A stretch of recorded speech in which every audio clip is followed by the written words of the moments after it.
Hey Josh, back on the show for round two, and thank you so much for coming back on and having a chat to me and with something very new and exciting to talk about. So I'm super stoked to talk to you.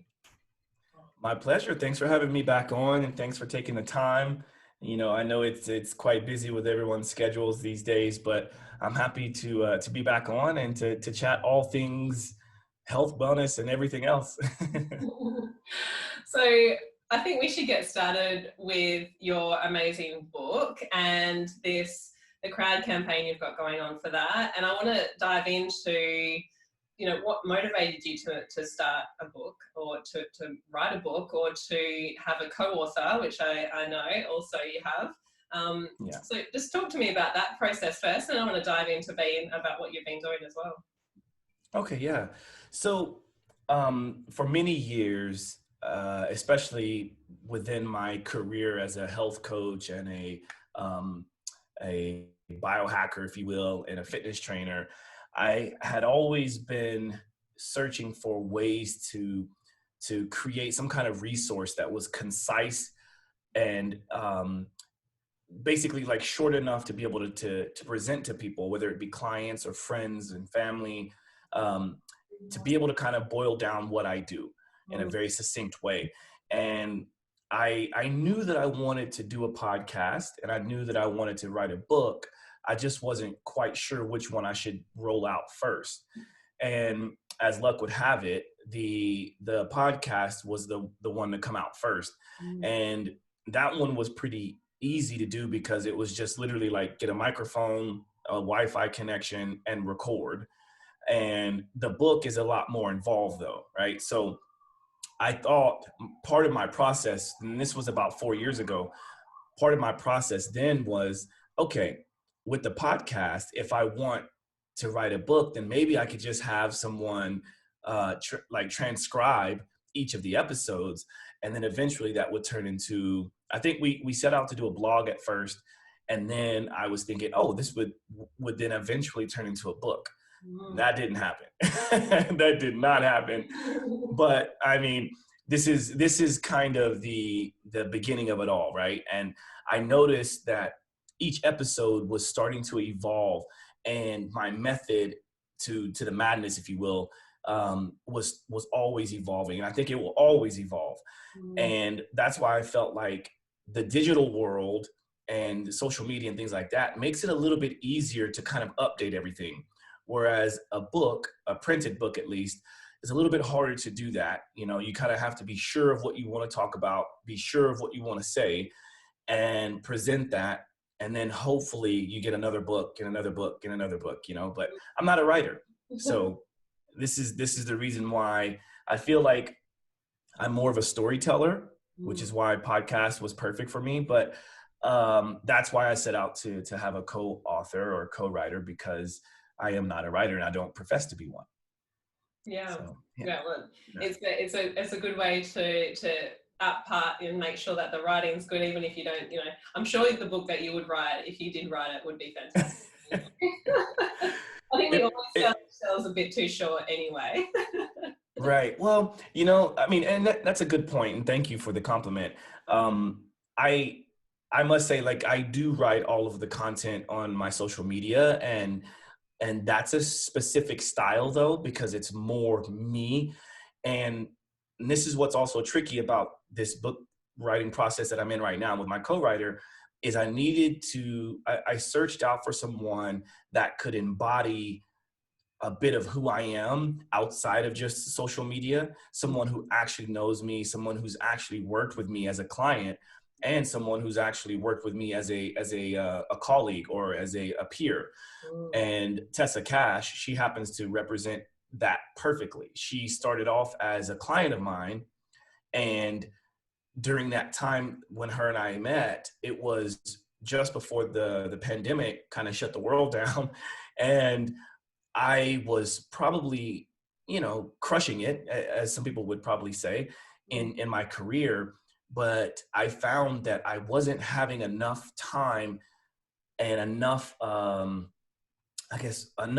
is the word?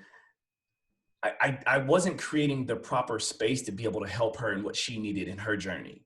Yeah. And I was able to do that, multitask, I guess is the word, but Mm. I was able to multitask with all the other clients because most of them, I already knew what to do with them, and it had been working. But Yeah. when she was kind of presented to me as a client, it was like, oh, wait, she needs something totally different than what everybody else needs. And this was at a point in time when I was probably training 8 to 10 hours a day, right? And just client after client after client, not realizing that, hey, I'm not doing her and the rest of them any favors if I'm not also working on myself and being more aware, being present in the moment. So this is what sort of started this process of saying, okay, of course, the pandemic shut everything down as well, but Mm. I was able to take a step back because of the pandemic and also because of this newfound awareness. And I thought, oh, wow, this can really thrust me back into this world of health coaching. And Mm. health coaching is all about being present, being aware, being able to listen, which is Mm. a huge skill, Mm. but then being able to have the proper tools within your toolkit to be able to offer someone the help, or at least show them that they have the tools to help themselves. Yeah. Right. So, Absolutely. Absolutely. yeah, Wow. And that reflection, I guess, like from the fact that you have recognized that from clients. For one, I don't know how you train people for 10 hours a day. That's intense. that in itself is like burnout material, I would say, for me anyway.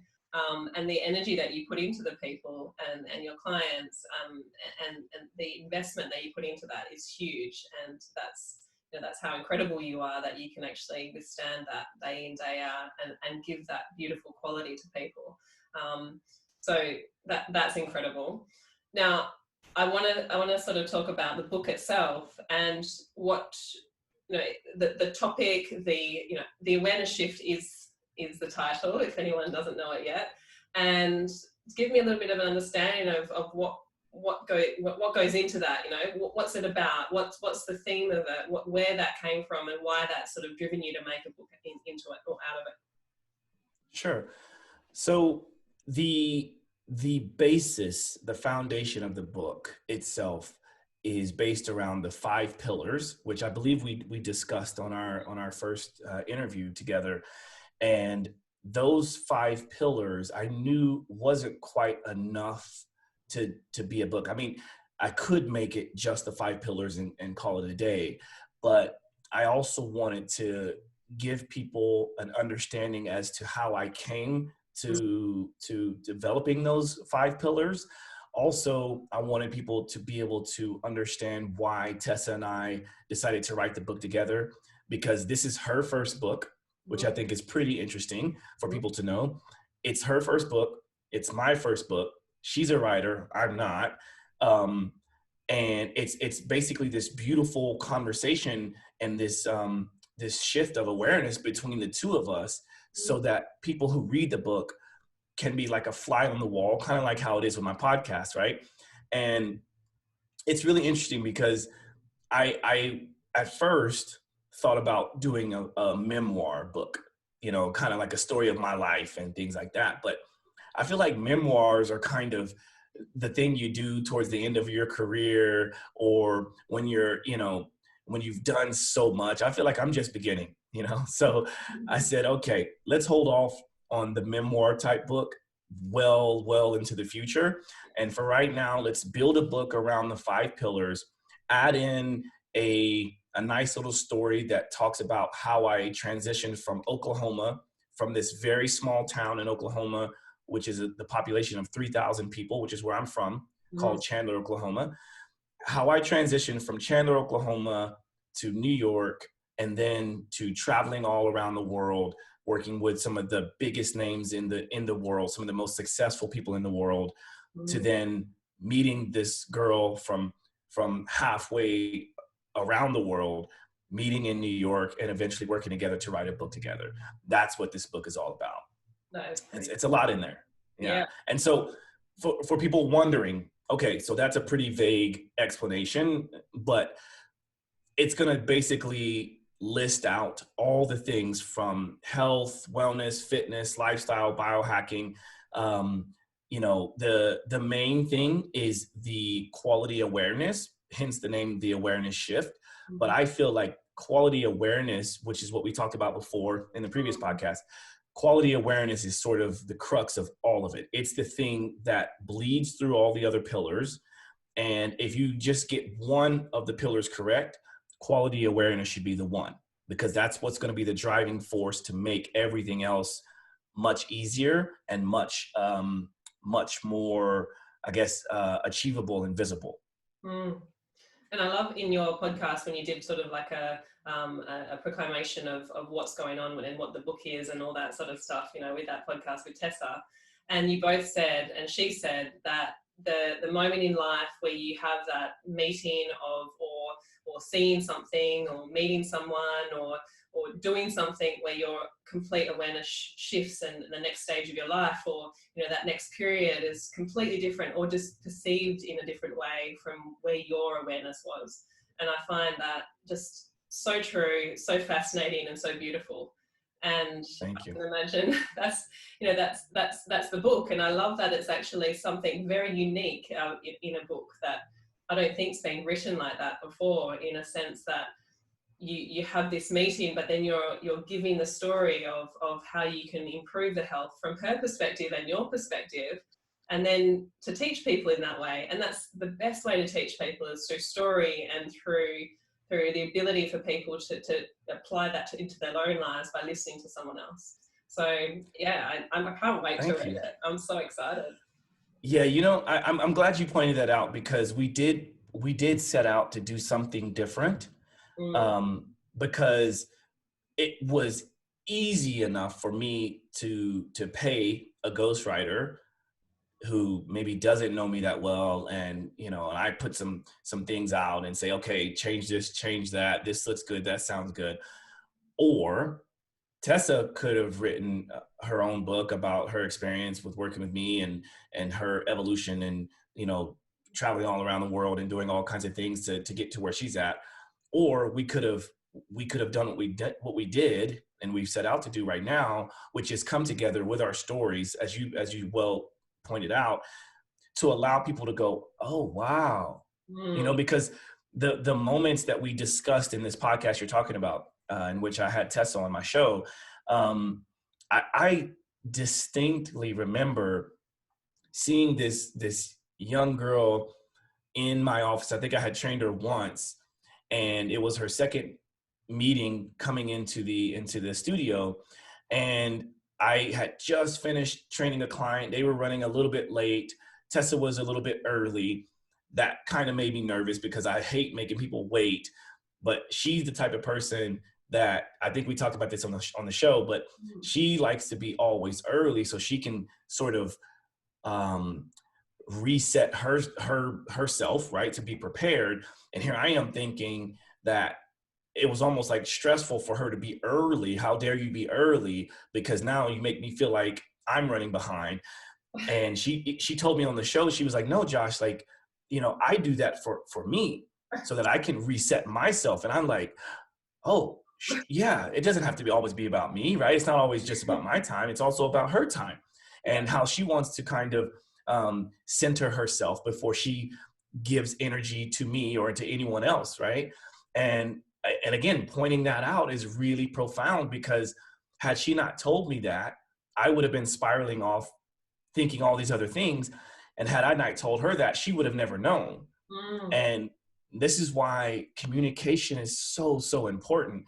And I'll tell you, even to this day, even right now, we finished the crowdfunding campaign, the 30 days anyway, but people can still contribute to the crowdfunding campaign. I just noticed before we came on now that we had 2 more donations just before this show started now, which is really cool. But it's really interesting in that we still haven't even finished the manuscript. And the fact that we have all of this support just really makes us want to do the best we can. We do have a lot of stuff written. Tessa's doing a really good job at the writing part of it. We have a meeting tonight with the editors at the publishing house to kind of start to wrap this whole thing up. But each week, each day, like that that transpires, I'm thinking, oh wait, no, we're not finished yet. Because like, for instance, last weekend, I just had my 40th birthday party, right? I just turned 40, right? And, it's like the things that I've learned by turning 40 years old and hearing all these people say to me, Josh, you're not 40, and how are you 40, and all these things. Well, I want to talk about some of these things in the book too. So I'm kind of glad that we haven't finished it just yet. But I always want to let people know that, like, look, you're you're investing into the multitude, the 2 decades of experience that I have experienced. And I'm going to pour my heart and soul into this book along with Tessa, so that we have a resource that you want to share with people. Yeah. And what I'm getting from all that too, Josh, is that the richness of your experience in all aspects of your life. And I relate to this so much, because I search for this too myself, like looking for a PR company or for a marketing company. I just don't want someone to, like you say, you could ghostwrite and you could pay someone to do that. But where's the richness of the experience, the joyfulness of the experience in life? And you can't get that back, or you can't pay for that. It's that experience that you're getting from doing it with another person that truly believes in you, and they want, to help you, and you want to help them. And there's nothing better than that connection. It's just magical. And that's what life's like. It's like every day we have to experience these things that makes life so much more richer. And that's what it is. And that book is going to be incredible because of the fact that you've done it that way. It's just already. Yeah. So yeah, I love it. I love the idea. And I wouldn't expect any less from you, though, to tell you the truth. Well, thank you. I must say that, and Tessa would probably kill me if she hears me. Well, she probably will hear this, but I'm sorry, Tessa, but I have to say this. But even up until last week or the week before, I'm still having to, in a sense, coach Tessa, right? Like, and she still is helping me, right, in many ways. So our jobs together is still not done. We're still on this journey together, no matter what. And writing a book together now just makes it to where we're going to be attached at the hip for much longer than we would be if we hadn't. But I would be lying if I told you that it's been easy, because, even just like last week or 2 weeks ago, she was like, Josh, I still just don't know if I'm the right person for this. And I'm like, what? And she's like, yeah, because, she sees me as this person that has helped transform her life and has this profound background on all these things. And yet, because she hasn't written a book yet and she hasn't been published, I think she feels like she is not qualified. But I'm like, no, you are the perfect person, And so if you're not to write it, the book doesn't get written, because I'm not doing it by myself. And like you just pointed out, like, I want this to be genuine and rich. And I know the moment that we sign off and we complete it and it's done, we're both going to have something that we look back on and go, wow, I'm so glad we got through that, because it's been a rough ride. Mental health has affected the entire world, not only just from this pandemic, but from the Israel-Palestine conflict, from the Black Lives Matter issues, the COVID pandemic, and politics, and everything has really affected the mental health of everyone. Yeah. So, I should not expect this to go like completely easy, right? It's going to be tough, but it's what makes the reward that much better. Absolutely. And the learning and the experience and the growth. So much. Yeah, absolutely. Yeah. I'm so excited to read it. I can't wait. As soon as it's out, I'll be downloading it or grabbing a coffee and getting stuck into it.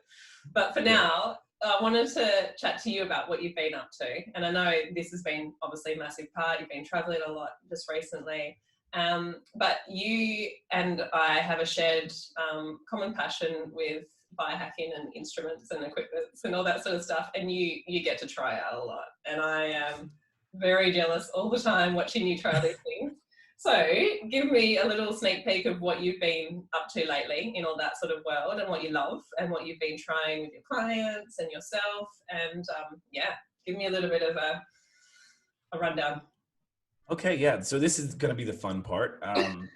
Not that the book is not the fun part, but and I will be including some of the recent things I've been working on will be included in the book, which is why it's going to continue to kind of be a, oh, I'm not sure if we're ready to finish it because I want to add this and I want to add that. But so I'm traveling, as you mentioned. I'm in Budapest, Hungary right now. I've been here for a couple of months, about 2.5 months or so, and I will be here for another few months. And I'm out here working with my good friend and client, Oscar Isaac. And he is shooting Marvel's Moon Knight series. So I've been working with Oscar for over 10, I think it's been 11 years, almost exactly 11 years now. Wow. And I pretty much work with him on all of his projects, all of his movies, or, various acting projects. And it's been really cool because, my partner and I, we have a 2-year-old son together, and my partner's father's side of the family is from Hungary. They're Hungarian, and her mother's side is German. So although my son was born in Germany, when we all figured out that I was going to be here for 6 months or longer shooting or doing this project with Oscar, it was like, oh, maybe we should bring the family over to Hungary, and we all just kind of live here and until further notice, right? So that's why I'm here in Budapest. And it's been interesting because this is the first time that I've spent this much time in one city outside of the US. Now, many people know that I've traveled a lot, and I've been on multiple tours, and I've actually been to Budapest like 4 or 5 times before this trip. But this is the first time that I've actually lived in a city or a country outside of the US. And so it's been interesting because, I have this amazing hotel that I'm staying in. My partner has a home out in the 18th district that's kind of outside of the city, which is really cool. The Marvel crew put me up in this beautiful hotel and also gave me a car. So that means I'm driving around the city, having to get to learn these random Hungarian words, street signs, and understanding like how to drive in a random city. I must say the cars are small and the potholes are big. But I don't know if you saw my recent video I put on Instagram about peaceful driving, but I use like the Sensate device, and the music sometimes is just kind of zone out and relax because it can get pretty stressful. Yeah.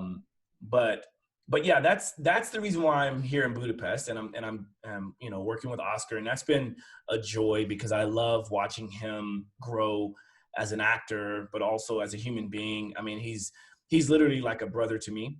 And we had the great fortune of being able to celebrate my 40th birthday together here in Budapest again. So this is actually the second time that we've celebrated a birthday of mine here in Budapest. What? So Wow. yeah. So the last time was, I think, 2 or 3 years ago when he was shooting the movie Dune. Yeah. And it was my birthday. And, there's a lot of movie and TV show projects happening here in Budapest. And so it just makes it kind of a cool deal to be able to work and also spend time with my family here. So that's that. In terms of like interesting things I'm working on, one of the big, actually, I just did a podcast on Josh's latest updates and hacks. So, that might be a good one to catch, but something that I haven't talked a lot about yet, keyword yet, is my work in the isometric training department. So I've been doing a lot of isometric training. Now, when people think of isometrics, I'm sure they think of planks, wall sits, various holds, and various positions where you hold, and that does constitute an isometric. Those are isometrics. But there's also isometric contraction training or isometric strength training, in which you maybe use like a power rack, or you may use like straps, or you may use a platform and a chain device. Like there's one device called an ISO chain, and I will be doing a lot of talks and discussions about the ISO chain coming out very soon. It's an amazing device. Another one in that world is the ISO Flow by Bullworker, and it fits in this little pouch that kind of looks like a fanny pack. And the way I describe it for those who aren't watching this, it basically looks like like a TRX strap, or a suspension training tool would look like, where you usually anchor it to one end and then you hang or suspend yourself on the other end. Yep. Well, if you imagine that, but two of those, right, and it's intersected by one carabiner in the middle, then that's what the ISO Flow looks like. And I think I may even have pictures here in this to see what it looks like. But what you do, here it is. For those that are watching this, you can see it looks kind of like two suspension tools. Yeah. And what you do is you use your body's own resistance to create more resistance. And so isometric contraction training can be done anywhere. So you could push against the wall. You could go to a playground and try to lift up on the playground set, knowing that it's not going to move, but you're going to be trying to give 100% of your capacity, right? Wow. But with a tool like this, you can also move it. So you can have like one handle in one hand, one handle in the other hand, and then you're providing the resistance on one side while the other side's moving slowly, and then you switch. And what's really cool about it is you cannot exceed your body's own ability. So it's really for anyone, whether it's elderly, it's kids, it's rehab patients, it's handicapped patients. It's anyone can do it. And depending on how long you hold the contraction will depend on the physiological benefits you hope to get from it. So if you want to, go for more muscular endurance and be lean, then you might hold for 30 seconds or 60 seconds or longer. If you want to go for hypertrophy and pure strength, then you might hold for like 6 to 10 seconds. And the ISO chain, I don't have a photo with me right now, but you'll see in the future. I'll be posting a lot about it. But the ISO chain is one of the only reasons why. So I'll take a step back. The reason why isometric training has kind of gone by the wayside, because it's been around for millennia. But people forget about it though, because there's not a way to actually quantify your results while you're doing your work. So if I'm training you, Jody, and I say, okay, give me 100% of your max right now on this curl, this body weight curl, or, into the straps, you might be a great actress and go, make the pain face, and you might, have veins popping out of your neck, and it might look like you're doing 100% of your capacity, but unless you have some kind of biofeedback within like a digital readout, none of us really know. And you yourself won't really know, right? Well, the ISO chain literally is a metal platform with a chain and a spring, heavy duty spring, and it's connected to. Give me a sec. Oh, it went dark on us. Yeah. Sorry. That's all right. Sorry.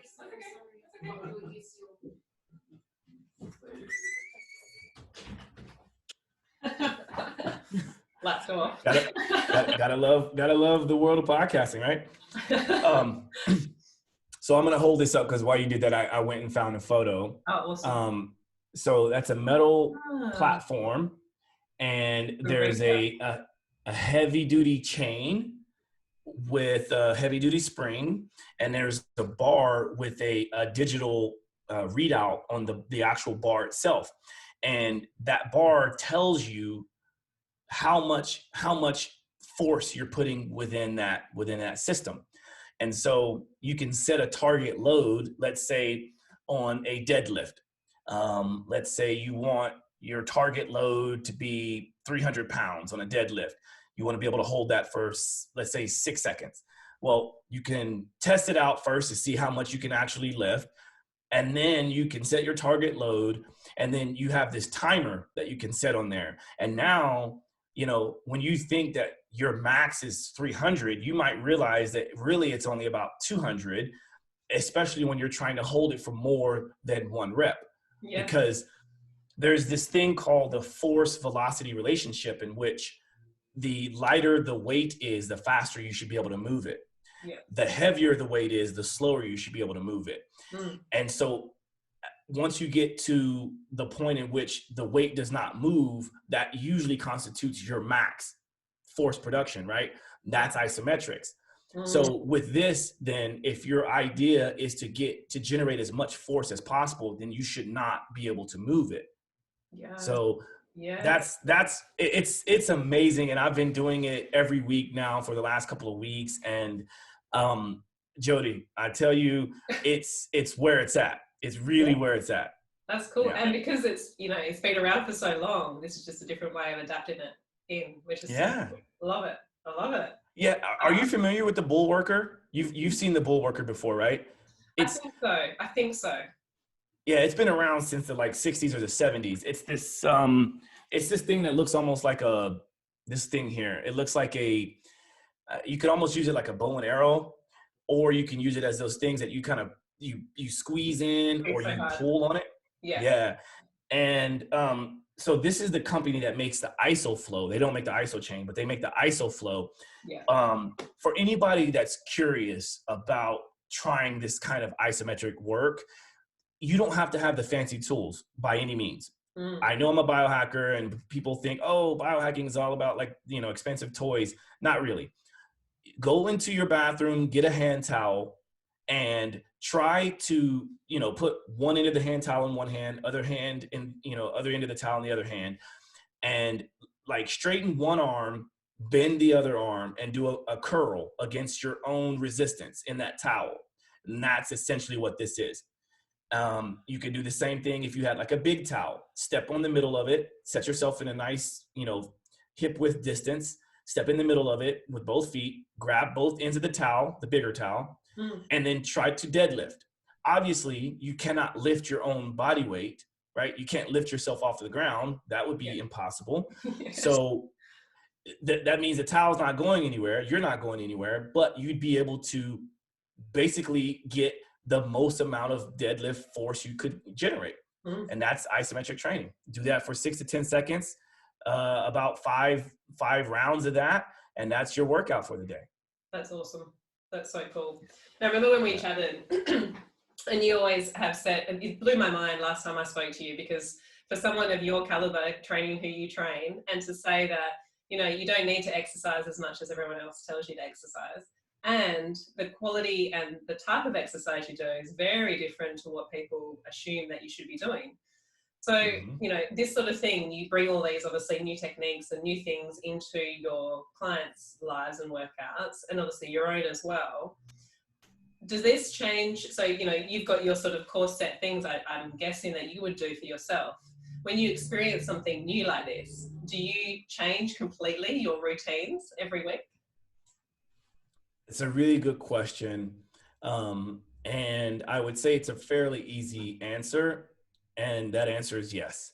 Yeah. Now, my goal, and I'm different than a lot of other people, because my goal is to always try to find the several of things, not the one thing, but the multitude of things that would help the most amount of people. Yeah. And understanding that, yes, maybe I have found something that's really good for me, but who's to say that the next thing I find is also not really good for me? So for instance, many people listening to this right now may not know that I'm a big proponent of electrical muscle stimulation. I have a company that manufactures electrical muscle stimulation bodysuits. And, we haven't even really talked about that yet. I'm talking about going to get a towel and, and do some pulling against your body weight, right? But, that's just because I always want people to be able to hear me out, try something almost immediately, Yeah. and then I can gain their trust. Yeah. And once I gain their trust, then it's not just another ad on social media in which I'm being paid to say something. Chances are when you see anything that I talk about, I've done a lot of the research and I've experienced it myself enough to be able to then endorse it, you know? Yeah. So, so yes, like I do like to test a lot of things. And because I have so much, leeway or wiggle room in my week, because I don't always have my workout scheduled to 1 hour or 2 hours. My workouts are literally whatever I can fit in. Yeah. If I happen to be walking around the city because I don't feel like driving and dealing with traffic, and I end up walking around the city for an hour, then chances are I'm probably not going to work out that day because, believe it or not, walking is a form of exercise. And if I'm going to be active or walking, my goal is not to constantly be working out, even though I am a trainer. My goal is constantly to be moving. And so if I can tick that off, then so be it. Now, clearly there are going to be different goals throughout different times of the year. If I need to do a photo shoot in which I'm going to be having almost no clothes on or whatever, then I'm probably going to tighten up a bit. I'm probably going to, schedule a few things out here and there. But my goal is to always be within arm's length of my best body. And I'm 40 years old now, so I've got to, I got to keep that at the top of my mind. I'm sure that's never going to be a problem for you. Yeah. So the whole fitness thing to me is a very fun conversation. And my hope is that when people hear this, my hope is that they go, okay, all right, so I can relax then. So what you're telling me is I can kind of relax on worrying about going to the gym. And, a lot of people freaked out during this pandemic because the gyms were closed. Who cares? Who cares? I mean, if anything, right. If anything, that should have been a reason for you to cancel your membership, even though I'm in the gym owning business. I'm a gym owner, right?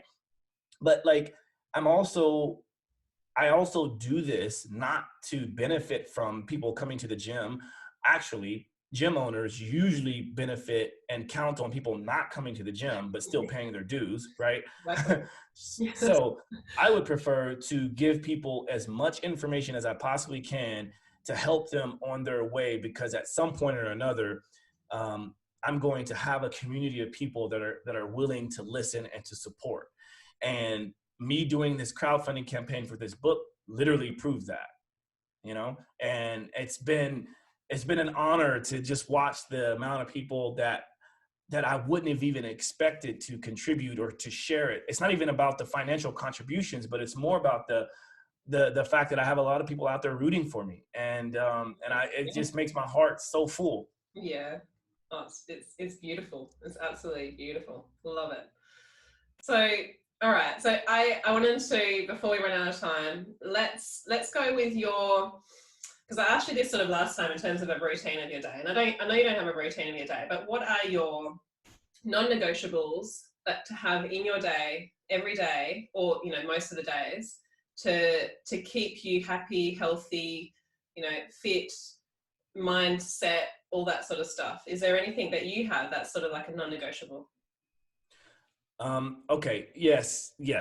So I just recently posted a video of somewhat of a morning routine. I don't know if you saw that or not yet. I just posted it, I think, yesterday. It's the closest to my non-negotiables as possible. Mm-hmm. And basically what that is I start my day with taking in sunlight or light, right? Just to make sure that my circadian rhythm is set properly, right? Because obviously the way you start your day is the way you begin to finish your day well, right? So if you want to sleep well, you need to start by waking up well, I think people forget this. Yeah. So, try not to stay in bed. I literally try to just pop up. I get moving. As soon as my eyes open, I just start to move my joints. I always like to start with fresh water, and then lately, so since Christmas, I've been doing my 5 Tibetan rites every single morning. Mm. And the 5 Tibetan rites, for those who don't know, go and Google it. I have it on YouTube. It's also listed in this most recent Instagram post I just did. Um, and and then I try to meditate every morning. I don't always succeed in that, but what I will say is that meditation is different for every person. And I think even for one individual person, let's say me, myself, the way I meditate is different every day. Mm. So I think that anytime you can, I hesitate to even use the word clear your mind, because people think clear your mind means to not think of anything. But I think anything you do that allows you to pull your focus into one thing or into one flow state, right? Your one state of flow, anything that allows you to do that can be constituted as meditation in my book, the way that I think about it. And one of those things that allows me to do that every single morning is grinding my own coffee. So I take whole bean coffee, I grind it. I know exactly what I'm going to do. So it allows me to kind of settle into this flow state. And depending on where I am in the world, I will have headphones in and I'm listening to podcasts. But again, it's thrusting me into a flow state because I know the way my mind works. If I'm not playing anything, if I'm not listening to something or doing something, my mind starts to wander. I don't think it's a bad thing necessarily, but it keeps me, like when I'm doing my podcast and I'm grinding my coffee and brewing it and doing the French press and all that fun stuff, I'm not thinking about, okay, what did I do yesterday? What am I going to do today? Right? It's more about what's happening in the moment is what I'm focusing on. Yeah. Is the grinder finished? Are there still more beans in there that I need to grind out? Did I get a nice consistent flow? Did I get enough? Right? Is the coffee perfectly hot? Has it been 4 minutes? For the brew. If I'm in New York, I'm hanging upside down on my inversion table while the coffee is brewing. Oh, but while you're grinding your coffee, I'd love to see that. Maybe I should try that. That'll be an interesting one, right? That would be interesting. But yeah, so, if I had to kind of lump it into a non-negotiable, it would be getting in as much light as possible in the morning, first thing in the morning, and movement. So again, the reason why I choose to also do the manual grinding and the whole bean coffee is because it's also movement. And if you know me, I'm going to be not just doing it with my right hand, but I'm also switching hands, and yeah, right. allowing that, like let's say even when I'm brushing my teeth, because I do brush my teeth in the morning as well, but I'm brushing my teeth with both hands. Yeah. Because I love thinking about symmetry in terms of movement, and I also like challenging myself. And so I'm the guy that can shoot the basketball with both hands. And that came about because I broke my wrist in college.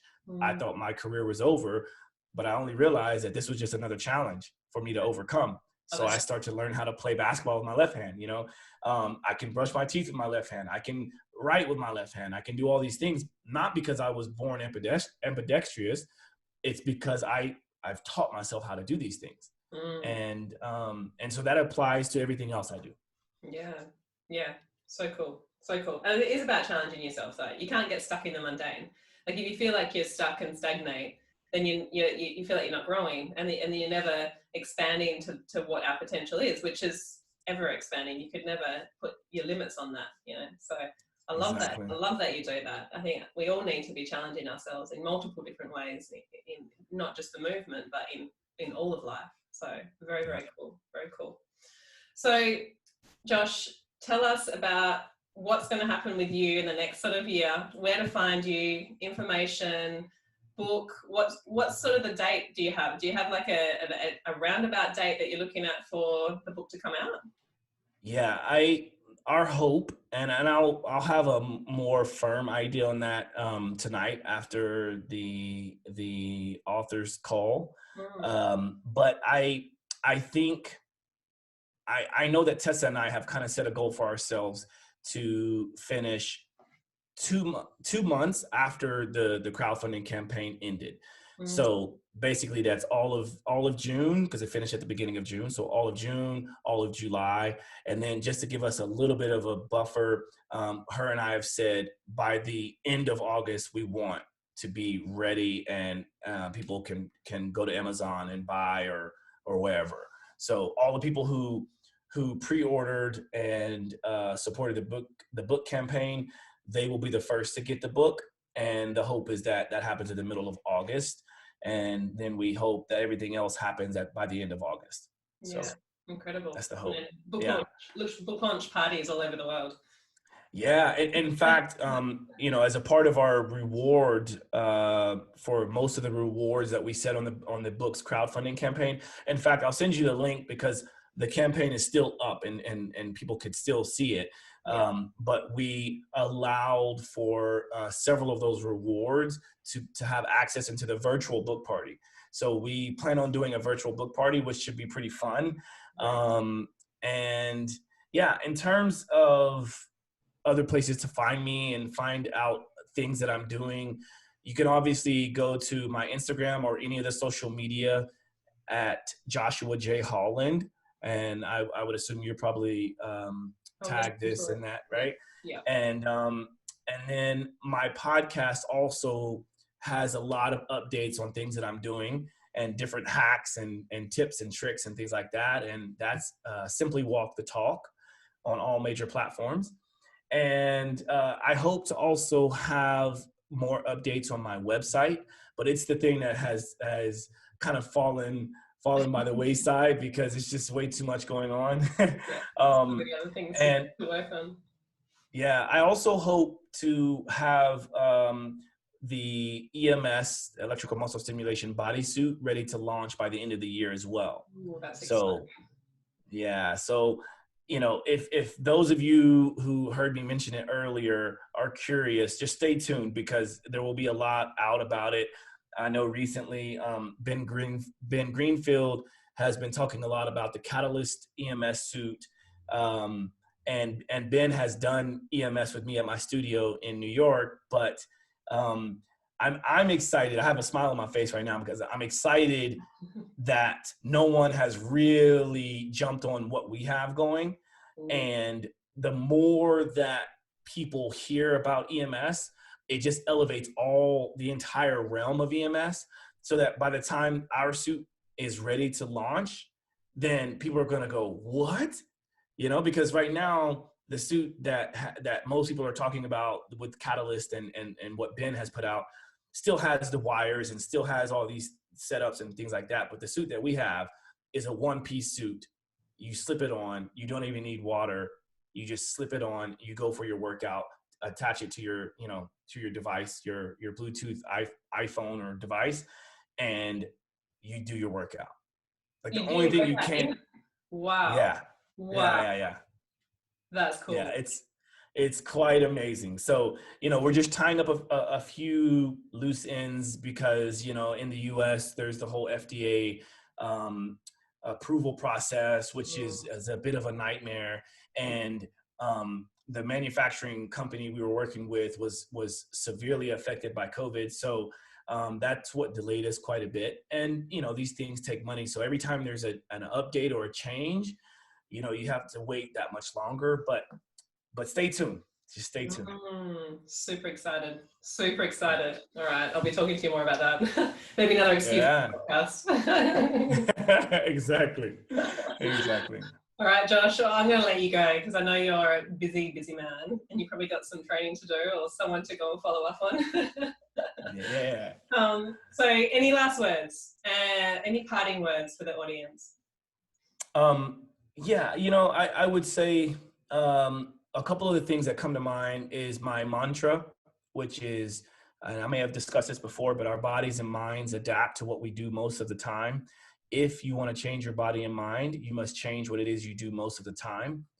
If you allow that mantra to be sort of at the forefront of your brain or at the back of your brain or just somewhere kind of in your world, in your periphery, I think you can really start to embody what awareness is all about, right? Being aware that you may need to change, or being aware that you want to change, or being aware that you don't want to change or don't need to change. Awareness is what is really going to drive all of this. And so I would just ask people to be more aware, and also to know that there's a difference. I will point this out in the book. There is a difference between awareness and being observant. Okay. Observation is one level of awareness, but there's a lot more to this, you know? So how you proceed with your newfound awareness is what I want to continue to kind of start pushing. Maybe that'll be a second book, what you do with your newfound awareness. Yeah,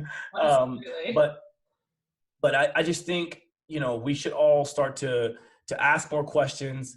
I'll also leave with this. Anytime there's a question, is an opportunity to educate. And that is why I do what I do. Yeah. Because I get a lot of questions all the time, and I wanted to have a resource in which I could send people an answer in an easy format, but I just realized that no, don't cheat. That's a cheat. That's the easy way out. Use each opportunity as an opportunity to educate. And so, you know, this is what I lead with. I like to have the weird looking shoes. I like to have the weird necklace around my neck. So people go, what is that? And I go, aha. Well, I would love to educate you on that. So anyway, that's me in a nutshell. So perfect. Well, thank you so much again for your time, Josh. I really appreciate it. It's always an absolute pleasure chatting with you and hearing about what you've been up to. Best of luck for your book, and I'm sure I'll hear about it anyway, but let me know when it's out and I'll nip on there and grab it. Thank you so much, Jody. I really appreciate it. Thanks for your time, and thanks for bringing me on. And thank you to all the listeners who have endured up until this point my ramblings. Not at all. Gold. I call it gold. Thank you. Thanks, Josh.